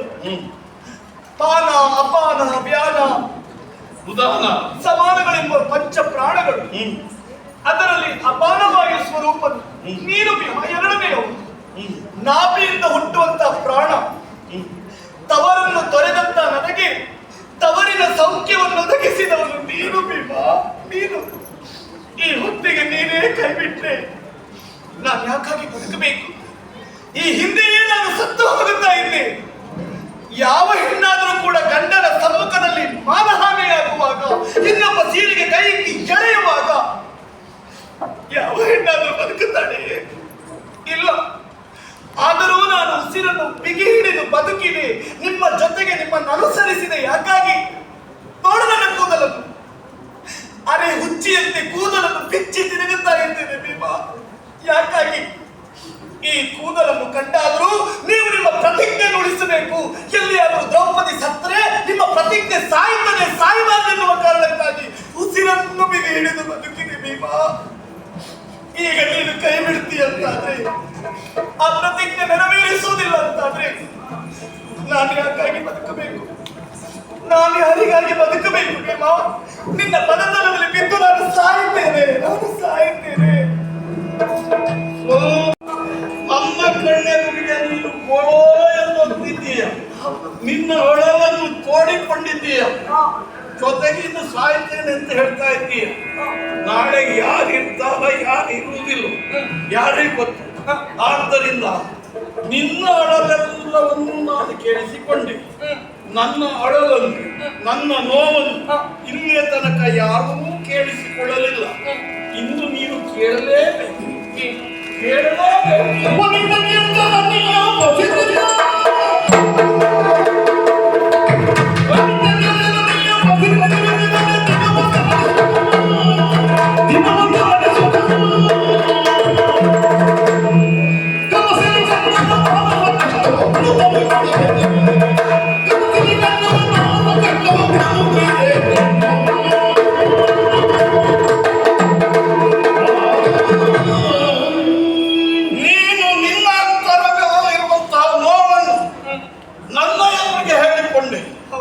ನನ್ನ ನೋವನ್ನು ನಾನು ನಿನ್ನ ಎದುರಿಗೆ ಹೇಳಿಕೊಳ್ತೇನೆ. ಭೀಮಾ, ನೀನು ಸುಪ್ರೀತ. ನಿನ್ನ ಬಿಟ್ಟು ಅನ್ಯಾರಿದ್ದಾರೆ ತನಗೆ ಹೋಗಲಿದೆ. ಹೌದು, ಇಲ್ಲಿಯ ತನಕ ನಾನು ನಿನಗೆ ಸಹಾಯಕನಾಗಿ ನಿಂತವನೇ. ನಿನ್ನ ಮನಸ್ಸು ನೊಂದಾಗ ಸಾಂತ್ವನ ಹೇಳಿದವನೇ. ನಿನ್ನ ಮನಸ್ಸಿಗೆ ಉಂಟಾದ ನೋವನ್ನು ನಿವಾರಣೆ ಮಾಡಿದವನೇ. ಆದರೆ ಈಗ ನನ್ನ ಒಳಲನ್ನು ನಿನ್ನಲ್ಲಿ ತೋಡಿಕೊಳ್ತೇನೆ. ಏನದು? ನಾನು ಸುಖದಿಂದ ಇದ್ದು ನಿನ್ನ ನೋವನ್ನು ನಿವಾರಣೆ ಮಾಡಿದ್ದಲ್ಲ, ನಾನು ಸಂತೋಷದಿಂದ ಇದ್ದು ನಿನಗೆ ಸಂತೋಷವನ್ನು ಒದಗಿಸಿದ್ದಲ್ಲ. ನನ್ನಲ್ಲಿಯೂ ನನ್ನ ಅಂತರಂಗದಲ್ಲಿಯೂ ನೋವಿದೆ, ನೋವದೇ ನೋವಿದೆ. ಕೇಳು, ಭೀಮ ಹುಟ್ಟಿದ. ನನ್ನ ತಾಯಿ ಕುಂತಿ ದೇವಿ ನನ್ನನ್ನು ಎತ್ತಿಕೊಂಡಳಂತೆ ನಾನು ಶಿಶುವಾಗಿದ್ದಾಗ ನನ್ನ ಅಮ್ಮನ ಕೈ ಜಾರಿ ನಾನು ಕೆಳಗೆ ಬಿದ್ದೆ, ಬಂಡೆಯ ಮೇಲೆ ಬಿದ್ದೆ. ಬಂಡೆ ಒಡೆದು 1000 ಚೂರಾಗಿ ಹೋಯಿತು. ಲೋಕದ ಜನರಿಗೆ ಗೊತ್ತಾಯ್ತು. ಅವರೆಲ್ಲ ಹೇಳಿದ್ದೇನು ಗೊತ್ತಾ? ಓಹೋ ಹೋ ಹೋ ಹೋ, ಭೀಮ ಬಿದ್ದನಂತೆ, ಬಂಡೆ ಒಡೆದು 1000 ಚೂರಾಯಿತಂತೆ ಅಂತ ಮಾತಾಡಿದ್ರು. ಅಪ್ಪಪ್ಪ ಎಂದು ಒಬ್ಬನು ಬಂಡೆಯೇ ಒಡೆದು ಹೋಯ್ತು. ಪಾಪ ಭೀಮನಿಗೆ ಎಷ್ಟು ನೋವಾಯ್ತು ಅಂತ ಒಬ್ಬನೂ ಮಾತಾಡಲಿಲ್ಲ. ನನ್ನ ಪ್ರಾರಬ್ಧ ನೋಡು. ಒಟ್ಟಾರೆಯಲ್ಲಿ ಸಾಹಿಲ್ಲ ಉಳಿದಿದ್ದೇನೆ. ಆಮೇಲೆ ನಮ್ಮ ಹಿರಿಯವರೆಲ್ಲ ನಮ್ಮನ್ನು ಗುರುತಿಸಿದ್ರು, ನಮ್ಮನ್ನು ನಾಡಿಗೆ ಕರೆತಂದ್ರು, ಹೊಸ್ತಿನಿಗೆ ಸೇರಿಸಿದ್ರು. ಹೊಸ್ತಿನಿಗೆ ಬಂದ ಮೇಲೆ ನಾವೆಲ್ಲರೂ ಮಕ್ಕಳೇ. ಕೌರವರು ಮಕ್ಕಳು, ಪಾಂಡವರು ಮಕ್ಕಳೇ. ಮಕ್ಕಳಲ್ಲಿಯೇ ಪ್ರಾರಂಭ ಆಯಿತು. ನೋಡುವುದಕ್ಕೆ ಸ್ವಲ್ಪ ನಾನು 4 ಜನರ ಕಣ್ಣಿಗೆ ಕಾಣವಾಗಿದ್ದೇನಲ್ಲ, ದಷ್ಟಪುಷ್ಟವಾಗಿ ಗಟ್ಟಿಮುಟ್ಟಾಗಿತ್ತು. ಹೌದು. ಅಲ್ಲ, ಆ ಮಟ್ಟಿಗೆ ಈಗೂ ಏನು ಕಡಿಮೆ ಆಗಲಿಲ್ಲ. ಅಲ್ಲ, ಆ ಮಟ್ಟಿಗೆ ಸತ್ಯ ಹೇಳ್ತೇನೆ. ನಾನು ಹಾಳು ಮಾಡ್ಕೊಳ್ಳಿಕ್ಕೆ ಹೋಗ್ಲಿಲ್ಲ, ಇಟ್ಕೊಂಡಿದ್ದೇನೆ. ಹಾಗಾಗಿ ಆ ಮಕ್ಕಳಿಗೆಲ್ಲ ನನ್ನ ಮೇಲೆ ಕಣ್ಣು ಬಿತ್ತು. ಅದರಲ್ಲಿಯೂ ಪ್ರಧಾನವಾಗಿ ಕೌರವನಿಗೆ ಇವನೊಂದು ಹೇಗಾದ್ರೂ ಮುಗಿಸಬೇಕು. ಅಲ್ಲಿಂದಲೇ ಪ್ರಾರಂಭ ಆಯಿತು. ಏನ್ ಮಾಡಿ ಮುಗಿಸುವುದು? ಸ್ವಲ್ಪ ಊಟದಲ್ಲಿ ಆಸಕ್ತಿಯನ್ನು ಹೊಂದಿದವ ಭೀಮ ಅಂತ ಗೊತ್ತುಂಟು ಅವರಿಗೆ. ಊಟದ ಆಸೆಯನ್ನು ತೋರಿಸಿದ್ರು. ಉಣ್ಣುವ ಅನ್ನಕ್ಕೆ, ಉಣ್ಣುವ ಲೊಟ್ಟಿಗೆ ವಿಷವನ್ನು ಸೇರಿಸಿದ್ರು. ನದಿಯಲ್ಲಿ ತೆಗೆದು ಬಿಟ್ಟರು. ನಾನು ಸಾಯಿಲ್ಲ, ನಾನು ನಾಗಲೋಕಕ್ಕೆ ಹೋದೆ, ಅಲ್ಲಿಂದ ಅನುಗ್ರಹಿತನಾಗಿ ಬಂದೆ. ಆದರೆ ವಿಷವನ್ನು ದಕ್ಕಿಸಿಕೊಂಡ ಭೀಮ ಅಂತ ಹೇಳಿದ್ರು. ದಕ್ಕಿಸಿಕೊಳ್ಳುವಾಗ ಹೊಟ್ಟೆಯಲ್ಲಿ ಎಷ್ಟು ಉಗುರಿ ಬಿತ್ತಂತ ಒಬ್ಬರು ಹೇಳಲಿಲ್ಲ. ನೋಡು ಭೀಮನ ಆರಾಧ ನೋಡು. ಆಮೇಲೆ ಅರಗಿನ ಮನೆಗೆ ನಮ್ಮನ್ನು ಕಳುಹಿಸಿದ್ರು. ಅರಮನೆ ಎಂದು ಹೇಳಿ ಅರಗಿನ ಮನೆಯಲ್ಲಿ ನಮ್ಮೆಲ್ಲರನ್ನು ಸುಡಬೇಕು ಅನ್ನುವಂತಹ ತಂತ್ರದಲ್ಲಿ ನಡೆದಿತ್ತು. ಅವರ ಷಡ್ಯಂತ್ರವನ್ನು ಅರಿತ ನಾವು ನಮ್ಮವರನ್ನು, ಅಂದರೆ ಧರ್ಮರಾಜ, ಅರ್ಜುನ, ನಕುಲ, ಸಹದೇವ ಜೊತೆಗೆ ನನ್ನ ಅಮ್ಮ ಕುಂತಿ ಮಾತೆ, ಕುಂತಿ ದೇವಿಯನ್ನು ಚಂದ್ರನು ಹೊತ್ಕೊಂಡು ಹೊರಟೆ. ಸುರಂಗ ಮಾರ್ಗದಲ್ಲಿ ಹೊರಟೆ. ಘೋರ ಕಾಡನ್ನು ಸೇರಿದೆ. ಹೋಗುವಾಗ ಎಷ್ಟು ಕಷ್ಟ ಆಯ್ತು. ಭೀಮಂತ ಅಣ್ಣನು ಕೇಳಲಿಲ್ಲ, ತಮ್ಮನು ಕೇಳಲಿಲ್ಲ. ಹೊತ್ಕೊಂಡು ಹೋದೆ. ಹಾಯಾಗಿ ನಿದ್ರಿಸ್ತಾ ಇದ್ರು. ಅಡವೆಯ ಮಧ್ಯದಲ್ಲಿ ಅವರು ನಿಲ್ಲಿಸಿದೆ. ಅವರು ನಿದ್ರೆ ಮಾಡ್ತಾ ಇದ್ರು. ಅವರ ನಿದ್ರಾ ಭಂಗ ಆಗಬಾರದು ಎಂದು ನಾನು ಕಾಯ್ತಾ ಇದ್ದೆ. ಅಷ್ಟೊತ್ತಿಗೆ ಬಂದ ಹಿಡಂಬಾಸುರ. ಅಲ್ಲಿಗೆ ಬಂದ. ಏನ್ ಮಾಡಿದ? ಈ ನಮ್ಮವರನ್ನು ಮುರಿದು ಮುಕ್ಕುತ್ತೇನೆ ಎಂದು ಮುಂದಾದ. ಶಬ್ದ ದೊಡ್ಡ ಮಾಡಬೇಡ ನೀನು, ಗಲಾಟೆ ಮಾಡಿದ್ರೆ ಜಾಗ್ರತೆ, ನಮ್ಮವರು ನಿದ್ರೆ ಮಾಡ್ತಾ ಇದ್ದಾರೆ ಅಂತ ಹೇಳಿದೆ. ಹೋಗಿ ಅವನ ಮೇಲೆ ಬೆರಗಿದೆ. ಆ ಹಿಡಂಬಾಸುರನನ್ನು ಕೊಂದು ಮಾಡಿದ್ದೇನೆ. ಹೂ ಹಾಕ್ತೇನೆ ಅಂತ ಎಲ್ಲದರಲ್ಲೂ ನಾನೇ ಕಷ್ಟಪಟ್ಟಿದ್ದೇನೆ, ನೋವಾಯಿತು ಅಂತ ನೀವು ಹೇಳಬಾರದು. ನೀನು ಸುಮ್ಮನೆ ಎಲ್ಲ ಹೂ ಹಾಕುದು ಬೇಡ. ಈ ಪ್ರಸಂಗದಲ್ಲಿ ನಿಮ್ಗೆ ಅನುಕೂಲವೇ ಆದದ್ದು. ಯಾರಿಗೆ? ಏನು ಹಿಡಂಬಾಸುರನ ವಧೆಯಲ್ಲಿಯಾ? ಹೌದು. ಹೇಗೆ ಅದು? ಹಿಡಿಂಬೆಯನ್ನು ಮದುವೆ ಆದದ್ದು ಅಲ್ಲಿ ಅಲ್ವಾ ನೀವು? ಅಂದ್ರೆ ಹಿಡಂಬೆ ನನಗೆ ಸಿಕ್ಕಿದ್ಲು ಎಂದು. ಹೌದು. ಅದು ನನಗೆ ಲಾಭ ಅಂತ ಹೇಳುವುದಾ? ಉಪಕಾರ ಆಗ್ಲಿಲ್ವ ನಿಮ್ಗೆ? ನಾನೇನು ಅವಳನ್ನು ಮನಸ್ಸಿಂದ ಮದುವೆ ಆದವಲ್ಲ. ವ್ಯಾಸದ ಹೇಳಿದ್ರು ಮದುವೆ ಆದ ಅಷ್ಟೇ. ನನಗೆ ಬೇಕು ಅಂತ ಮದುವೆ ಆದದ್ದಲ್ಲ. ಮಗ ಹುಟ್ಟಿದ್ದು ಸುಳ್ಳಲ್ಲ ಅಲ್ಲ? ಮಗ ಹುಟ್ಟಿದ್ದು ಸುಳ್ಳಲ್ಲ ತಾನೇ? ಅದಕ್ಕಾಗಿ ಇರಬೇಕು. ಏನು? ಮನಸ್ಸಿಲ್ಲದೆ ಮದುವೆ ಆದರೂ ಮಗ ಹುಟ್ಟಿದ್ದು ಸತ್ಯ. ಹಾಗಾಗಿ ಇರಬೇಕು. ಈ ಮಕ್ಕಳನ್ನೆಲ್ಲ ನಾವು ಪಡಿತೇವೆ ಅಂತ ಹೇಳಿದ್ರೆ ಆಗುವುದಿಲ್ಲ. ಮಕ್ಕಳ ದೇವರು ಕೊಡುವುದು ಅಂತ ದೇವರು ಕೊಟ್ಟಲ್ಲಿ. ಆ ಒಂದು ಪ್ರಕರಣದಲ್ಲಿ ನಿಮ್ಗೆ ಸಮಾಧಾನ, ಉಳಿದದ್ರೆಲ್ಲ ನೋವಾದ್ರೂ ಕೂಡ ನಾನು ಎಂತದ್ದು ಕೊಟ್ಟವರು ನಾನು ಸಾಯ್ಲಿಲ್ಲ. ದೇವರು ಕಷ್ಟದ ಮೇಲೆ ಕಷ್ಟ ಕೊಡುವುದಿಲ್ಲ, ಅಲ್ಲಲ್ಲಿ ಸುಖ ಇಟ್ಟಿರ್ತಾನೆ. ಆ ಸುಖದಲ್ಲಿ ಬಂದ್ಬಿಟ್ಟು ಉಂಟು. ಒಟ್ಟಾರೆ ಒಬ್ಬ ಮಗನನ್ನು ಪಡೆದಿದ್ದೇನೆ. ಆಮೇಲೆ ಅಲ್ಲಿಂದ ಮುಂದೆ ಹೊರಟಾಯ್ತು. ನಿನ್ನನ್ನು ಪಡೆದಾಯ್ತು. ಏಕಚಕ್ರಾಗ್ರಹದಲ್ಲಿ ನಾವು ಭಿಕ್ಷೆ ಬೇಡಿ ತಿಂದಿದ್ದು. ಹೌದು, ನಿನ್ನನ್ನು ಪಡೆದಾಯ್ತು. ಪಡೆದುಕೊಂಡು ಬಂದರು. ಪಡೆದು ಬಂದದ್ದು ಹೇಗೆ? ಮತ್ಸ್ಯಂತ್ರವನ್ನು ಭೇದಿಸಿ ಅರ್ಜುನ ಅವನು ಕೆತ್ತ ಹಾಗಾಯ್ತು ನಿನ್ನನ್ನು. ಹಾ. ನಾನು ಧರ್ಮರಾಜ, ಅರ್ಜುನನ ಕುಲಸಾದೆ, ಹಾ. ಐವರು ಬಂದಿದ್ದೇವೆ. ಹಾ. ನನ್ನ ಅಣ್ಣ ಬಾಗಿಲಲ್ಲಿ ಅಂತ ಹೇಳಿದ, ಅವನ ಪದ್ಧತಿ ಹಾಗೆ ಯಾವತ್ತೂ ಹಾಗೆ. ಅಮ್ಮ ಹೆಣ್ಣನ್ನು ತಂದಿದ್ದೇವೆ ಅಂತ ಹೇಳಿದ. ನನ್ನ ಅಮ್ಮ ಐವರು ಹಂಚಿಕೊಳ್ಳಿ ಮಕ್ಕಳೇ ಅಂತ ಹೇಳಿಬಿಟ್ಟು ವಿಚಾರ ಮಾಡು. ಏನೇ ತಂದ್ರು ಮೊದಲು ಹೇಳ್ತಾ ಇದ್ದ ನನ್ನ ಧರ್ಮರಾಜ, ನನ್ನಣ್ಣ. ಆವಾಗ ನನ್ನಮ್ಮ ಏನ್ ಹೇಳ್ತಿದ್ರು, ಮಗನ ಅದರಲ್ಲಿ ಅರ್ಧ ಭಾಗವನ್ನು ಭೀಮನಿಗೆ ಕೊಟ್ಟು ಉಳಿದದ್ದನ್ನು ನೀವು ಹಂಚಿಕೊಳ್ಳಿ ಅಂತ ಹೇಳ್ತಿದ್ರು. ಹೆಣ್ಣನ್ನು ತಂದ ಎಂದ ತಕ್ಷಣ ಇವರೂ ಸರಿಯಾಗಿ ಹಂಚಿಕೊಳ್ಳಿ ಅಂತ ಹೇಳ್ತಿದ್ರು. ನನ್ನ ಪಾಲು ಅವರಿಗೂ ಹೋಯ್ತು, ನನಗೆ ಸಿಗಲಿಲ್ಲ. ಹೆಣ್ಣನ್ನು ತಂದಿದ್ದೇನೆ ಅಮ್ಮ ಅಂತ ಹೇಳಿದಾಗ ಅಮ್ಮನಿಗೆ ಕೇಳಿದ್ದು ಹಣ್ಣನ್ನು ತಂದಿದ್ದೇನೆ, ಅದೇ ನನ್ನ ಪ್ರಾರಬ್ಧ ಅಂತ ಹೇಳಿದ್ದು ನಾನು. ಹಣ್ಣನ್ನು ತಂದಿದ್ದಾನೆ ಮಗ ಎಂದು ಭಾವಿಸಿ ಅರ್ಧ ಹಣ್ಣನ್ನು ಭೀಮನಿಗೆ ಕೊಡುವಂತ ಹೇಳಿಲ್ಲ. ಯಾಕೆ ಕೊಟ್ರೆ ಪೂರ್ಣ ಹಣ್ಣನ್ನು ಭೀಮನೇ ಮುಗಿಸ್ತಾನೆ ಎನ್ನುವ ಭಯವೂ ಅವಳಿಗಿತ್ತು. ಅದೇ ಮುಗಿಸುವುದು ಅಂತ ಹೌದು ಅಂತಾದ್ರೂ ವರ್ಷಕ್ಕೊಬ್ಬೊಬ್ಬರಿಗೆ ಎಂದು ಒಂದು ನಿಯಮ ಆಗ್ಲಿಲ್ವಾ? ಅದು ಹಣ್ಣು ಅಂತ ಭ್ರಮಿಸಿ ಅವಳು ಹಾಗಾಡಿದ್ದು. ಆಮೇಲೆ ಗೊತ್ತಾಯ್ತು, ಅದ ನನ್ನ ಭಾಗ್ಯವನ್ನು ನಾನು ಹೇಳಿದ್ದು. ನಾನು ಅಮ್ಮನನ್ನು ದೂರುವುದಕ್ಕೆ ಹೊರಟಿದ್ದಲ್ಲ. ಆಮೇಲೆ ಮತ್ತೆ ಇಂದ್ರಪ್ರಸ್ಥ, ದ್ಯೂತ, ಅಲ್ಲಿ ದ್ಯೂತದ ಸಭೆಯಲ್ಲಿ ಒಬ್ಬರಾದ್ರು ಮಾತಾಡಿದ್ರ?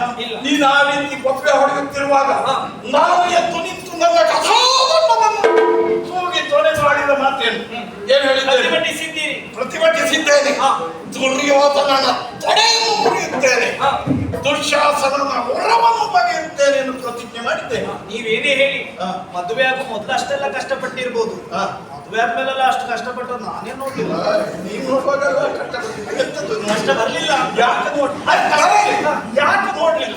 ಸೈನ್ಯವನ್ನಿಂದ ಹೊತ್ಕೊಂಡು ಅದನ್ನು ಬಂದನ ಅರ್ಜುನ ಇಲ್ಲ, ಬಂದನ ಧರ್ಮರಾಜ ಇಲ್ಲ, ನಕುಲ ಸಹದೇವಾದಿಗಳು ಬಂದರು ಇಲ್ಲ, ಬಂದವ ನಾನೇ, ಅವನನ್ನು ಪಡೆದವ ನಾನೇ. ಹೋದ ಅಲ್ಲಿಯೂ ಕಷ್ಟವೇ. ಆಮೇಲೆ ಕೀಚಕನಿಂದ ಕೆಣಕಿದ, ಬಂದವ ಯಾರು? ಕೀಚಕನನ್ನು ನಾನೇ. ಅಲ್ಲಿಯೂ ನನಗೆ ಕಷ್ಟ, ನನಗದೆಲ್ಲ ಕಷ್ಟ ಆಗಿ ಅದು ಕಷ್ಟ ಅಲ್ಲ. ಯಾಕೆ? ನಿಮ್ಮ ಕೆಲಸಕ್ಕೆ ಸಹಾಯಕವಾಗಿ ಭೂಮಿ ತೂಕದ ಗದೆ ನಿಮ್ಮಲ್ಲಿರ್ಲಿಲ್ವಾ? ಆಗದೆ ಅವಸ್ಥೆ ಏನಾಗಿದೆ?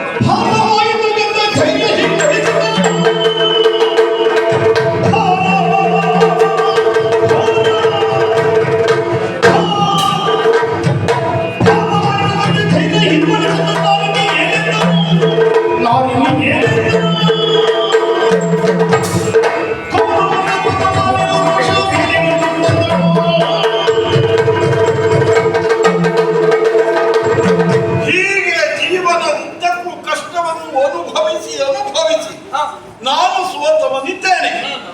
ಈಗ ನಾನು ಸೋತಿದ್ದೇನೆ, ನನ್ನಲ್ಲಿ ಶಕ್ತಿ ಸಾಮರ್ಥ್ಯ ಇಲ್ಲ. ಭೂಮಿ ತೂಕದ ಗದೆ ನನಗನಿಸುವುದು ಇದು ಬೇಡಾಗಿತ್ತು ಅಂತ. ಯಾಕೆ?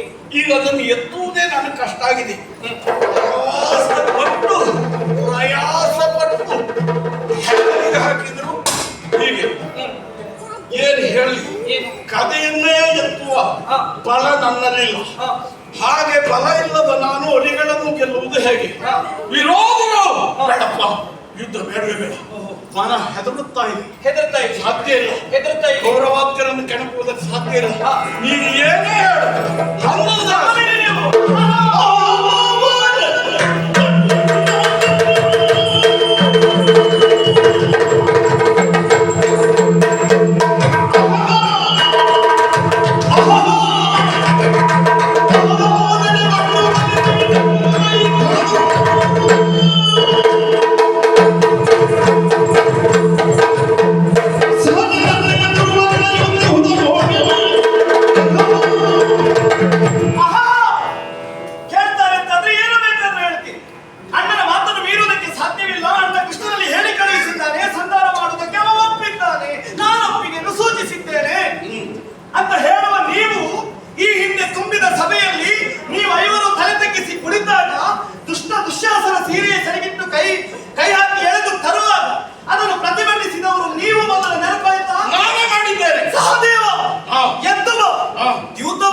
ಅದೇ ಕರುಳಿನಿಂದ ಹೂವಾದಿನ ಮುಡಿಯನ್ನು ಅಲಂಕರಿಸ್ತೇನೆ ಅಂತ ಹೇಳಿದವರು ಯಾರು? ಅದೇ ಯಾವ ಭೀಮಸೇನ ಹೇಳಿದ್ದು? ಇದೇ ಭೀಮಸೇನ. ಯಾವ ಬಾಯಿಂದ ಹೇಳಿದ್ದು? ಇದೇ ಬಾಯಿಂದ ಯಾವ ಸ್ವಾಭಿಮಾನದಿಂದ ಹೇಳಿದ್ದು? ಅದೇ ಸ್ವಾಭಿಮಾನದಿಂದ ಹೇಳಿದ್ದು. ಈಗ ನಿಮಗಾಗುವುದಿಲ್ಲ. ಉಂಟು. ನಾನಲ್ಲಿ ಆವತ್ತು ಹೇಳಿದ್ದೇನೆ, ಮುಂದಾಗುವಂತಹ ಮಹಾಭಾರತ ಯುದ್ಧದಲ್ಲಿ ದುರ್ಯೋಧನ ನಿನ್ನ ತೊಡೆಯನ್ನು ಮುರಿಯುತ್ತೇನೆ, ದುಶ್ಯಾಸನನ ಉರವನ್ನು ಬಗೆಯುತ್ತೇನೆ ಎಂದು ಹೇಳಿದ್ದೇನೆ. ಹೌದು, ಮಹಾಭಾರತ ಯುದ್ಧದಲ್ಲಿ ಅಂತ ಹೇಳಿದ್ದೇನೆ. ಮಹಾಭಾರತ ಯುದ್ಧ ಆಗದೆ ಇದ್ರೂ ಮುಗಿತಲ್ಲ, ಅದು ಮಾಡೋ ಕೆಲಸವೇ ಇಲ್ಲ. ಯುದ್ಧದಲ್ಲಿ ಮಾಡ್ತೇನೆ ಅಂತ ಹೇಳಿದ್ದು ನಾನು. ಅದು ಮುಗಿಯಲಿಲ್ಲ. ನೀವು ಮಾಡಿದ ಪ್ರತಿಜ್ಞೆ ಮುಗಿಯಿತು. ಅದಕ್ಕೆ ನೀವೇ ಮಾಡ್ಬೇಕು ಗೊತ್ತುಂಟಾ? ಅಲ್ಲ, ದಿನ ಕಾಯ್ಬೇಕು. ಯಾರು ದಿನ? ನೀವು ಪೂರೈಸಲಿಕ್ಕಾಗದಿದ್ರೆ ಆ ಪಂಥವನ್ನು ನಾನು ಪೂರೈಸ್ತೇನೆ. ನಾನು ಪೂರೈಸ್ತೇನೆ. ನಾನಾಡುವ ಮಾತನ್ನು ನಿಮ್ಮ ಸ್ವಾಭಿಮಾನವಾಗಿ ನಾನು ಪ್ರಶ್ನಿಸ್ತೇನೆ. ಆ ಪ್ರತಿಜ್ಞೆಯನ್ನು ನಾನು ಪೂರೈಸ್ತೇನೆ. ನೀನು ನಾನು ಹೇಗೆ ಅದು? ನಾನು ಹೇಗೆ? ಹೇಗೆ? ಈಗ ಸೀರೆ ಉಟ್ಟು ಅಲ್ಲ, ನೀನು ಪ್ರತಿಜ್ಞೆ ಈಡೇರಿಸಿಕೊಳ್ತೀಯ. ಹೆಣ್ಣು ಸೀರೆ ಉಟ್ಟು ಅಡಿಗೆ ಮನೆಯಲ್ಲಿ ಇರೋದಕ್ಕೆ ಸೀಮಿತ ಅಂತ ಎಣಿಸಿಕೊಳ್ಬೇಡಿ. ನಾನು ಸುಮ್ಮನೆ ಕುಳಿತುಕೊಳ್ಬೇಕಾ? ಯಾವುದು? ನೀವು ಕೈ ಕಟ್ಟಿ ಕುಳಿತುಕೊಳ್ಬೇಕು. ನಾನು ಕುಳಿತುಕೊಳ್ಬೇಕು. ಕೈ ಕಟ್ಟಿ ಕುಳಿತುಕೊಳ್ಬೇಕು. ನಾನು ಗಟ್ಟಿ ಚಂದನವನ್ನು ಹುಟ್ಟಿದ್ದು ಅಲ್ಲ, ನಾನು ಕೈ ಕೊಟ್ಟು ಕುಳಿತುಕೊಂಡು ಸಹ ಮತ್ತೇನಾದ್ರೂ ಮಾಡಬೇಕಾ? ನೀವು ಮಾಡಬೇಕಂತ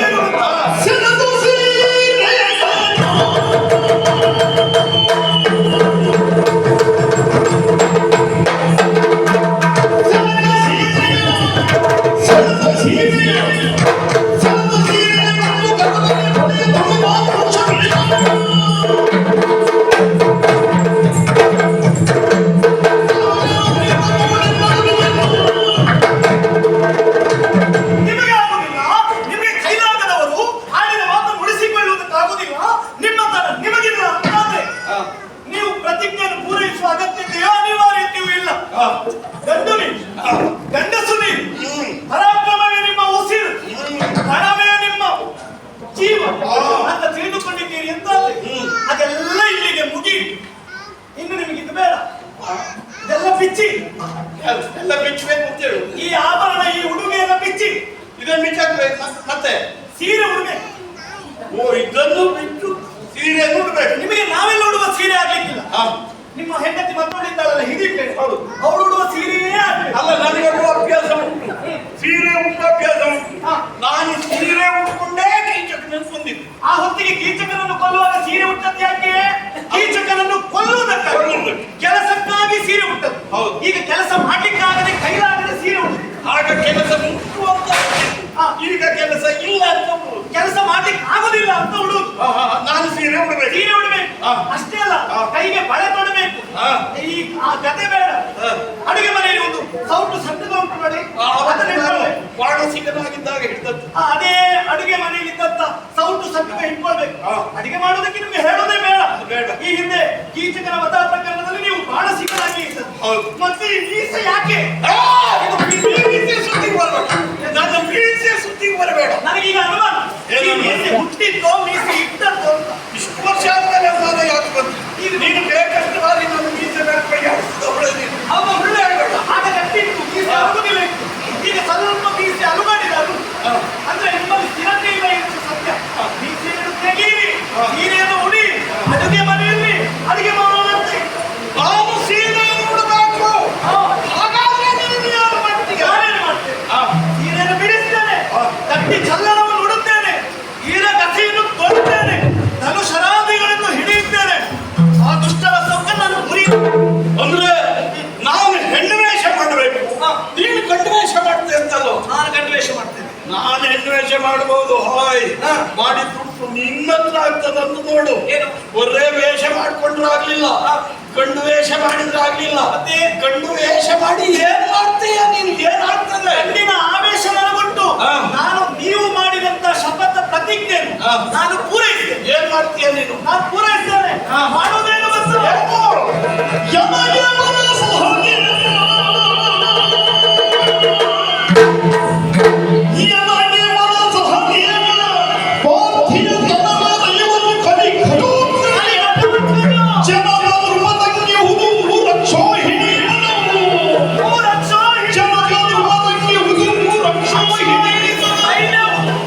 Origoli,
ಬಂದಿದ್ದೀಯ. ನನ್ನ ಗಂಡುತನವನ್ನು ಪ್ರಶ್ನಿಸುವುದಕ್ಕೆ ಮುಂದಾಗುತ್ತಿದ್ದೀಯ. ನಾವು ಬರದೆ ಹೋದರೂ ನಿನ್ನ ಪ್ರತಿಜ್ಞೆಯನ್ನು ನೀನೇ ಈಡೇರಿಸಿಕೊಳ್ತೀಯ. ನೀವು ರಣವಿಲ್ಲ ಕೊಡಿ. ಬಿಡ ಶೋಕ. ಏನು ಸುಮ್ಮನೆ ಏನು ಆಗದೆ ಭೀಮ ಕುಳಿತುಕೊಂಡಿದ್ದಲ್ಲ, ಮತ್ತೆ ಏನು ಮಾಡುವುದು ದ್ರೌಪದಿ. ನಮ್ಮ ಅಣ್ಣ ಧರ್ಮದ ಸಂಕೋಲೆಯಿಂದ ನಮ್ಮ ಕರವನ್ನು ಕಟ್ಟಿರಿಸಿದವ. ಆದ್ದರಿಂದ ಕುಳಿತೆ ಇಂದಾದರೂ ಅವಕಾಶ ಸಿಗಬಹುದು ಎಂದು ನಾನು ಕಾಯುತ್ತಿದ್ದವನೇ. ಆದರೆ ಇನ್ನು ಧರ್ಮರಾಜ ಕೃಷ್ಣನನ್ನು ಸಂಧಾನಕ್ಕೆ ಕಳುಹಿಸುವುದಕ್ಕೆ ಮುಂದಾದ. ಇನ್ನು ವ್ಯವಧಾನ ಇಲ್ಲ, ಇನ್ನೂ ತಾಳ್ಮೆ ಇಲ್ಲ. ಇದು ನಿನ್ನ ಕಣ್ಣಿನಿಂದ ಧಾರಾಕಾರವಾಗಿ ನೀರು ಸುರಿಯುತ್ತಿದೆ. ಒಂದೊಂದು ಹನಿ ನಿನ್ನ ಕಣ್ಣೀರಿಗೂ ನಮ್ಮ ರಿಪ್ಪುಗಳ ವನಿತೆಯರ ಕಂಗಳೋಡು ಶತ ಸಾವಿರಗಳನ್ನು ಕೆಡಹಿ ನಿನಗಿದ್ದ ವಾರ್ತೆಯನ್ನು ನೀಡುತ್ತೇನೆ. ನಿನಗೆ ಕೊಟ್ಟ ಭಾಷೆಯನ್ನು ಈಡೇರಿಸ್ತೇನೆ. ನಂಬು, ನಂಬು, ನಂಬು. ಇದು ಮಾತ್ರ ನಿನ್ನಲ್ಲಿ ಅಲ್ಲ, ಮತ್ತೆ ಇನ್ನು ಮಾತು ನಿನ್ನಲ್ಲಿ ಅಲ್ಲ. ಮತ್ತೆ